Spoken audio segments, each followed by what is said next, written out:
انشاءاللہ۔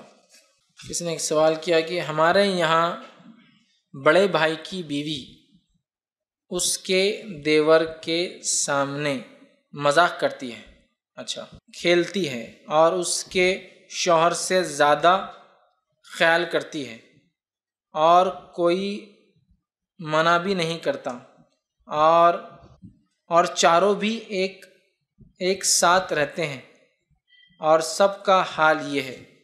اب دیکھیے، اب گھر کا حال ایسا ہے تو اب میں کیا بولوں اس کو۔ یہ ہندی پکچروں کے اثرات ہیں جو اتنے جلدی تو نکلنے والے ہے ہی نہیں۔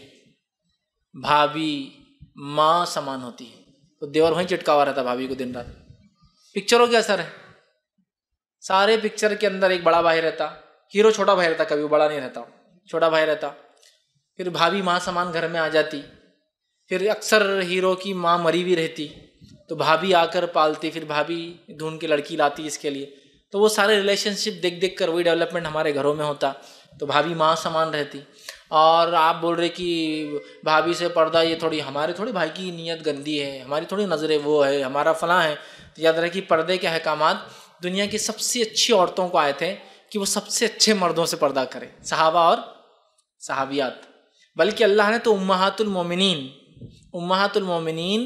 یہ امت کی مائیں ہیں، ٹھیک ہے، مائیں ہیں، ماں کا درجہ رکھتی ہے، اور نبی کے انتقال کے بعد ان سے شادی کسی کی نہیں ہو سکتی، امہات ہے، امہات ماں، اس لیے نبی روحانی باپ کی حیثیت رکھتا ہے قوم کے لیے، اس لیے اس کی بیویاں ماں کی حیثیت رکھتی ہے قوم کے لیے روحانی، اور صرف روحانی نہیں بلکہ ان سے شادی کرنا حرام ہے، اس لیے امہات نے شادی نہیں کی۔ پھر سمجھ رہے آپ کہ تو وہ ماں ہے پوری قوم کی، ٹھیک ہے۔ تو امہات المومنین کو حکم ہوا کہ جب نبی کی غیر موجودگی میں کوئی صحابی آئے اور سوال کرے تو سخت انداز میں بات کرو۔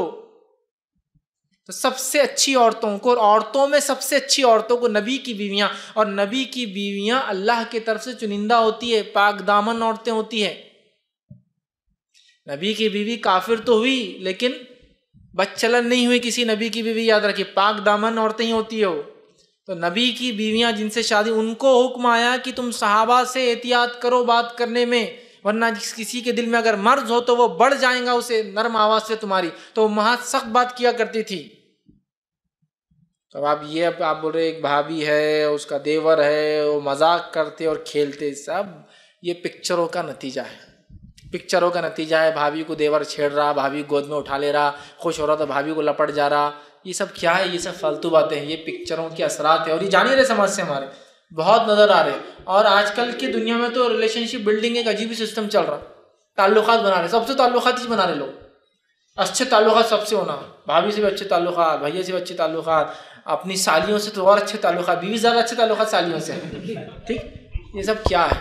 محرمات کے لمٹ نہیں، اسلام تو پھر ہم کو ہر چیز سے توڑ دے رہا۔ اسلام اب وہ کسی چیز سے نہیں توڑ رہا ہے۔ آپ کی محرمات کیا کم ہے آپ کے لیے؟ آپ کی والدہ یا مائیں، اگر ایک سے زیادہ شادی کیا ہے تو آپ کے والد نے، ٹھیک ہے، آپ کی پھوپھیاں، آپ کی خالائیں، آپ کی سگی بھتیجیاں، آپ کی سگی بھانجیاں، آپ کی والدہ اور اس کے اوپر نانی پڑنانی، اور آپ کی دادی اور اس کے اوپر کی جتنی نسلیں، سب محرمات ہیں نا آپ کے لیے، ان سے تو آپ رکھو نا تعلقات۔ آپ کی خود کی بیٹیاں، یہ سب تو ہے نا آپ کے لیے، اور کیا چاہیے آپ کو؟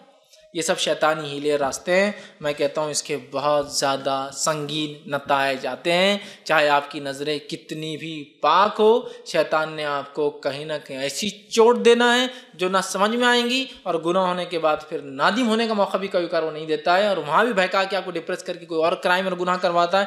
لہٰذا میں کہوں گا یہ رشتوں کو بہت ریجڈلی، سختی کے ساتھ کتاب و سنت کے ٹریک پہ لانا ضروری ہے کہ ہمارے رشتے محرم اور غیر محرم کے بہت ریجڈلی ڈیفائنڈ ہو، اور غیر محرم ہے تو پھر چاہے وہ کتنا ہی اچھی عورت اور مرد ہو وہ غیر محرم ہے، اور کتنے ہی اچھے ہو، یہ سب چیزوں کو ہم کو کرنا ہے۔ لیکن بڑی افسوس کی بات ہے سماج اس کو بالکل سپورٹ نہیں کرتا۔ اگر آج میرے گھر پر کوئی آ جائے، میرا چچا اور میری بیوی بولتے گھر پہ کوئی محرم نہیں ہے آپ چلے جائیے، تو بس بجلیاں کڑکنا شروع ہو جائیں گی، پورے خاندان میں ہاہاکار اور تماشا، چچا کو واپس کر دیا بیوی کے لیے، اور چچا پہ شک کیا، بڈھا ہو گیا وہ، سفید ہو گئی اس کی داڑھی، اس پہ شک کیا۔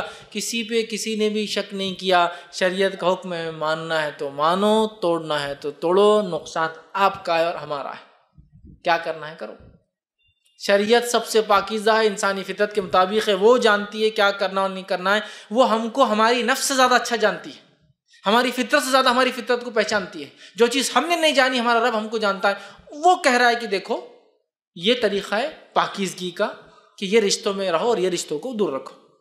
پھر بھی آپ بولے نہیں میری بھابھی تو بہت فلاں ہے اور ہمارا دیور تو بہت اچھی نظر کا ہے. تو میں سمجھتا ہوں پھر آپ تو کہہ رہے ہیں کہ صحابہ شاید اچھی نظر کے نہیں تھے نعوذ باللہ، اسی لیے اللہ نے کہا صحابہ کو صحابیہ سے. نہیں، وہ سب سے اچھے مرد تھے دنیا کو، سب سے اچھی عورتیں تھی. جب ان کو حکم پردے کا، ان کی آنکھوں میں کوئی برائی نہیں تھی، ان کی نظریں سب کی پاک تھی، پھر بھی حکم ہے لہٰذا ہمیں بھی ماننا ہوگا اور قیامت تک کے لیے یہ چیز چلنے والا ہے. حتیٰ کہ نبی اکرم صلی اللہ علیہ وسلم نے غیر محرم عورتوں کو دیکھنا پسند نہیں کیا. اب نبی سے زیادہ پاکیزہ آنکھیں کس کی ہو سکتی؟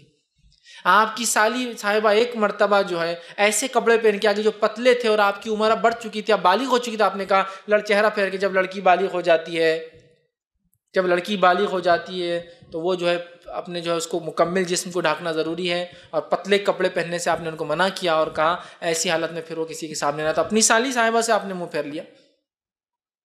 نبی کی نظر سب سے پاک ہے. یہ ٹیچنگ ہے، یہ تعلیمات ہے کہ دیکھو پردے کا معاملہ بہت حساس ہے، محرم غیر محرم بہت ضروری ہے، ورنہ اس کے جو نقصانات ہوتے ہیں اور جو ہو رہے ہیں اور جو ہوں گے وہ انبیریبل ہے. پھر جب نقصان ہو جاتا ہے تو پچھتا کے میں اس میں فائدہ نہیں. شریعت کو میں ہمیشہ کہتا ہوں نا، شریعت ایک ایسی چیز ہے کہ اس کے سپرد اپنے آپ کو ڈال دیجئے، بس بول دیا نا تو کر لو، اس میں فائدہ ہی ہونے والا ہے. سپرد کر دیجئے اپنے آپ کو. دیکھو بھائی اکاؤنٹس کا اپنے کو سمجھتے ہیں تو سی اے کے پیچھے لگ جاؤ، جو بول رہا کر لو. ڈاکٹر ہی اپنے کو سمجھتے ہیں، ڈاکٹر نے کوئی بھی دوا لکھا ہوگا جو بولا کھا لو. تو میں کہوں گا شریعت نے لکھ دیا، نہیں سمجھتا تو بس بول دیا تو کر لو، نہیں سمجھتا تو کر لو، بس کر لو. فائدے کی چیز ہے. ڈاکٹر سے اور سی اے سے زیادہ جو ہے شریعت حکیم ہے، اور چونکہ وہ بنانے والے کی ہمارے رب کی طرف سے دی گئی ہے، لہذا نہیں سمجھ تو نہیں رہا لیکن ماننا تو ہے. سپردگی کر دو، فائدہ ہوگا. ورنہ میں بولتا ہوں شریعت کے خلاف جاؤں گے تو شیشے کی دیوار پہ سر مار کے آؤں گا، سر پھوٹتا ہے، دیوار نہیں ہلتی جگہ سے. حقیقت اٹل ہے. اب تم بولیں گے نہیں ایسا نہیں ہوتا، مارو سر شیشے کی دیوار پہ، سر پھوٹ جاتا ہے. شیشے کو کچھ نہیں ہوتا ہے، وہ دیوار کو فولاد کی کچھ نہیں ہوتا، آپ کا سر پھوٹ جاتا ہے. تو بس یہی ہے، نقصان ہوتا ہے پھر پچھتاتے، اس سے بہتر ہے شریعت نے کہہ دیا مان لو. دنیا میں تو سب کی مان لے، ڈاکٹر بول رہا ہے یہ کرو تو کر لیا، انجینئر بول رہا ہے یہ کرو تو کر لیا، فلاں بول رہا ہے فلاں، تو رب بول رہا ہے کر لو. تو بس یہ پلان ہے رب کا، مان لو، فائدہ ہونے والا انشاءاللہ. ٹھیک ہے، تو لہٰذا نظریں کیسی ہے فلاں وہ سب چیزیں چھوڑ دیجئے. شریعت نے کہا مجھے ماننا ہے، یہ اگر ہم بنا لیں اپنا مزاج تو انشاءاللہ یہ تمام باتیں انشاءاللہ عزیز ختم ہو جائیں گی.